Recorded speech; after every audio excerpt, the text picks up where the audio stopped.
Gold jewellery की हिफाजत के लिए कई लोग इसे बैंक लॉकर में रखवा देते हैं। ऐसे में आइए जानते हैं कि बैंक के लॉकर में सोना रखने की कितनी लिमिट है और क्या है इसके जुड़े हुए नियम।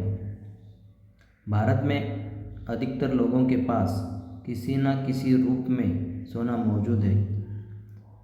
किसी के पास सोने के जेवर होते हैं तो किसी के पास दूसरी फिजिकल फॉर्म में सोना होता है। ऐसे में फिजिकल गोल्ड निवेश का भी एक अच्छा तरीका है, लेकिन इसे खरीदते वक्त सबसे बड़ी चिंता इसकी सेफ्टी और सिक्योरिटी को लेकर रहती है। ऐसे में इसकी हिफाजत के लिए एक अच्छा ऑप्शन है बैंक लॉकर। बैंक लॉकर में आपका सोना सेफ रहता है और आप जब चाहे उसे जाकर निकाल सकते हैं। इसके लिए बैंक आपसे रेट चार्ज करते हैं और बदले में सिक्योरिटी फैसिलिटी प्रोवाइड करते हैं। ऐसे में आइए जानते हैं कि बैंक में सोना रखने की लिमिट क्या होती है और इसके बारे में आरबीआई के क्या नियम और कानून हैं। भारत में लोग कितना सोना अपने पास रख सकते हैं, आइए इस सवालों के जवाब हम इस वीडियो में देखेंगे। भारत में इनकम टैक्स कानून के अनुसार एक शादीशुदा महिला अपने पास केवल 500 ग्राम सोना ही रख सकती है, जबकि जिन महिलाओं की शादी नहीं हुई है उन महिलाओं के लिए ये लिमिट 250 ग्राम यानी 250 ग्राम तक तय की गई है। इसके अलावा बात अगर आदमियों की करें तो पुरुष अपने नाम पर केवल 100 ग्राम सोना ही घर में रख सकते हैं। ऐसे में ये समझना जरूरी है कि घर में रखे जाने वाली सोने की लिमिट व्यक्ति के हिसाब से तय होती है।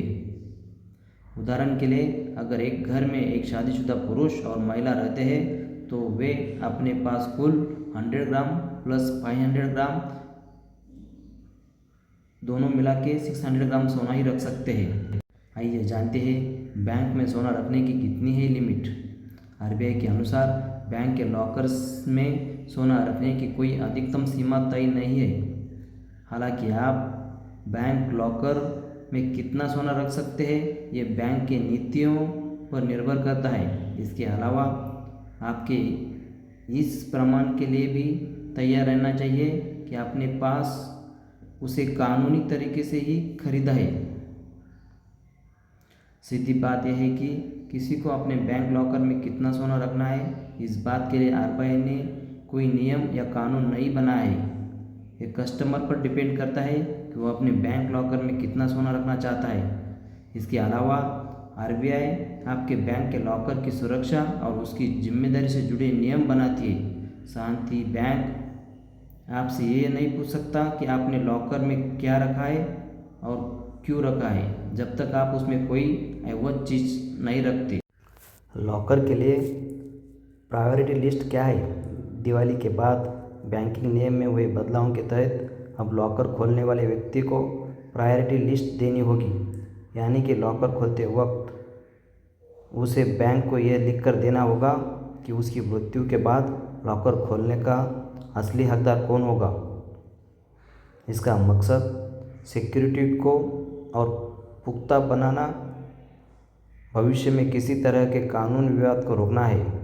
पहले लॉकर धारक की मौत होने के बाद लॉकर को लेकर परिवार के सदस्यों के बखेड़ा खड़ा हो जाता था, लेकिन अब प्रायोरिटी लिस्ट होने से ऐसा नहीं होगा। लिस्ट के मुताबिक पहले नंबर पर जिसका नाम होगा वही लॉकर खोलने का हकदार होगा, उसकी गैर मौजूदगी में दूसरा और इस तरह से दूसरे व चौथे का नंबर आएगा। धन्यवाद, शुक्रिया। वीडियो अच्छा लगे तो लाइक और सब्सक्राइब कीजिए।